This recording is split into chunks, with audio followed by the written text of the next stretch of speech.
Assalamualaikum warahmatullahi wabarakatuh. Halo semuanya, perkenalkan nama saya Ufa Aurora Bojano, nomor BP 191-152-2018. Pada kesempatan kali ini, saya ingin menjelaskan tentang codingan sebuah program. Modul yang akan saya ambil kali ini adalah modul tentang pengurutan. Langsung saja kita lihat demonya dan bagaimana penjelasan dari codingan setiap garis tersebut. Baiklah, sekarang saya akan mendemokan dan menjelaskan setiap garis dari codingan yang akan saya jelaskan. Baiklah, sekarang kita run dulu terlebih dahulu. Oke, sekarang sudah kita run dan kita masukkan inputnya. Misalnya ini 1 gram, 1, dan terus ini 2, ini 3. Oke, kita pesan. Oke, dan keluar kita bisa isi porsi sedang saja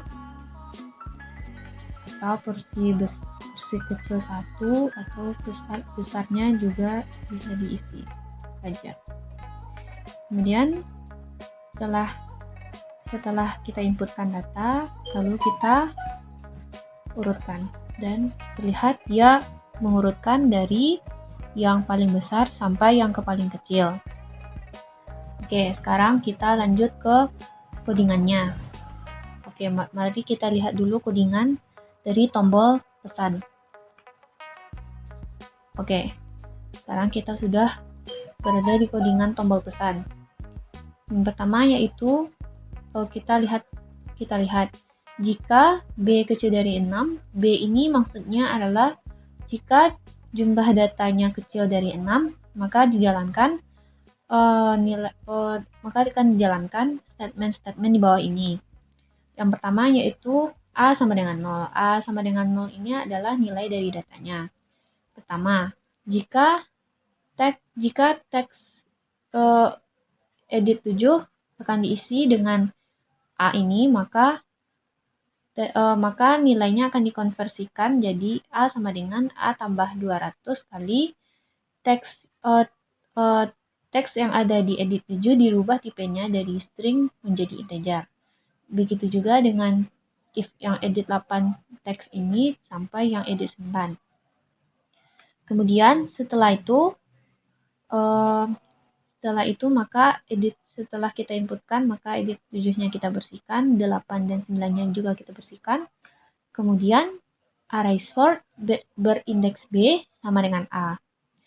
Maka dan nilai B-nya bertambah. Kemudian setelah inputannya selesai, maka kita akan menampilkannya ke listbox 9. Dengan cara kita tambah. Pertama kita bersihkan dulu itemnya, kemudian kita lakukan perulangan. Perulangannya yaitu integer A sama dengan 0, A kecil dari B, A++. Kemudian indeks A dimulai dari 0, yang A-nya kecil dari B, dan A++. Kemudian kita tambahkan array sort berindeks A ke listbox 9. Oke, setelah itu kan datanya sudah ditampilkan ke listbox 9, saatnya kita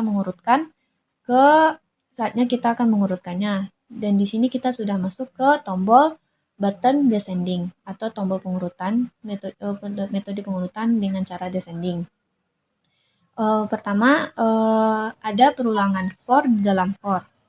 For yang pertama ini adalah untuk yang dibandingkan. Yang kedua adalah for untuk pembandingnya. Oke, sekarang jika sudah for, maka kita lihat jika array sort indeks J kurang 1 kecil dari array sort J, maka kita deklarasikan sebuah variabel sementara yang bernama K sama dengan sort berindeks J kurang 1.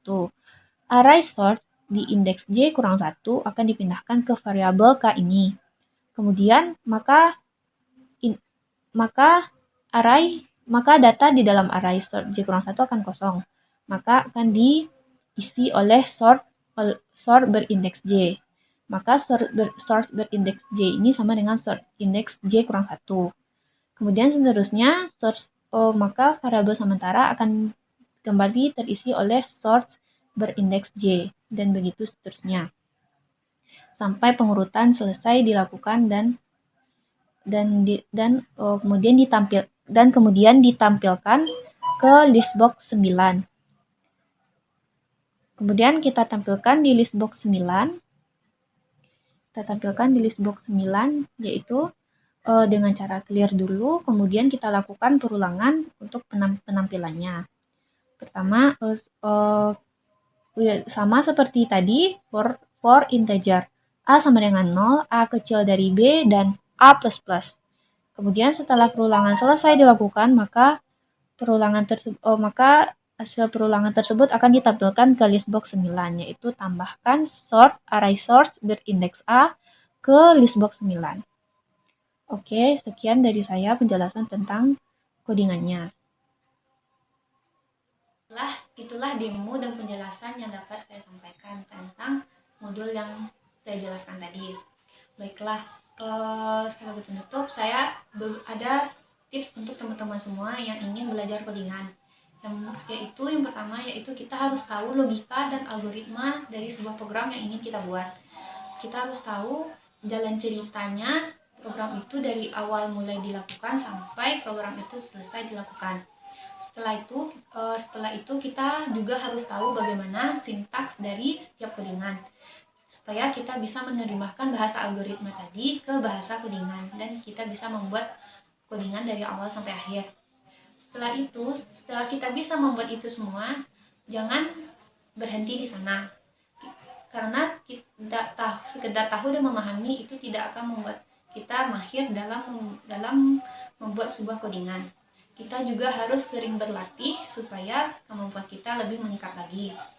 Dan yang terakhir, jangan pantang menyerah. Karena setiap kita berusaha pasti akan ada rintangan yang menghadapi. Seperti kita sering melihat error ketika program kita ada yang salah dan program tidak berjalan. Hal yang pertama yang harus kita lakukan, kita tidak boleh panik dan jangan stres. Kita coba tenangkan diri dan coba cari solusi dari permasalahan yang kita hadapi tersebut. Baiklah, hanya itu yang dapat saya sampaikan. Terlebih kurang mohon maaf, karena saya juga masih belajar dalam belajar codingan ini. Baiklah, saya sudahi. Wassalamualaikum warahmatullahi wabarakatuh.